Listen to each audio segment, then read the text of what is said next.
2 రోజులే పారిపోతారు ఊర్లోకి. ఎవరొస్తాడు చూద్దాం. మగోడు అంత మగోడు ఎవరన్నా టీడీపీ జనసేన చూసి మీద మీతో రాలాడి పేరుని కిట్టు. వైఎస్ఆర్సీపీ కమిటీలు వేయడానికి హిందువులు ముస్లింలు ఎంతో పవిత్రంగా భావించే దర్గాలోకి వెళ్ళి నువ్వేం మాట్లాడుతున్నావు?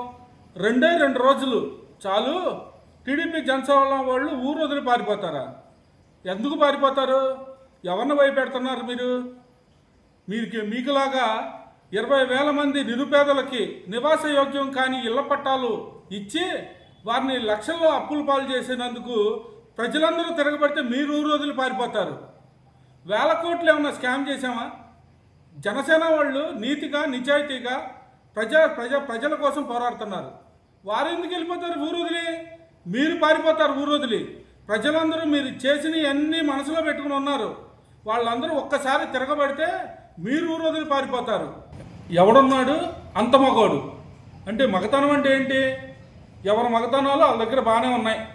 నీకు అంత మగతనం ఉంటే శుభ్రం పెళ్లి చేసుకో. ఈ మగతనాల గురించి పవిత్రంగా కొల్చే హిందువులు ముస్లింలు పవిత్రంగా కొల్చే ఆ దర్గా దగ్గర ఆ దర్గా ఫరీద్ బాబా గారి సమక్షంలో మీరు అలాంటి అనుచితమైన వాక్యాలు మాట్లాడబాకండి. మీరు వైఎస్ఆర్సీపీ కమిటీకి ఎవరు రాకపోతే మీరు కార్యకర్తలకు ఏం చేస్తాం? మీ పార్టీ దిశ ఉద్దేశాల గురించి చెప్పి వారిని లాక్కోండి. అంతేగాని ఏదో పెద్ద అహంపూరితంగా ఎదుటోళ్ళని బెదిరించేసేటట్టుగా అరే వీళ్ళు పెద్ద మగోళ్ళరా వీళ్ళ దగ్గరికి వెళ్ళిపోవాలరా అనే విధంగా మీరు ప్రవర్తిస్తే ఎవరు మీ దగ్గరికి వచ్చేటట్టు ఎవరు లేరు. ఇప్పటికైనా మీ తీరులు మార్చుకోండి. భయపెట్టి ఎదుటోడిని దెబ్బ కొట్టి మేము బతికేస్తామంటే అది ఎక్కువ కాలం నడవదు.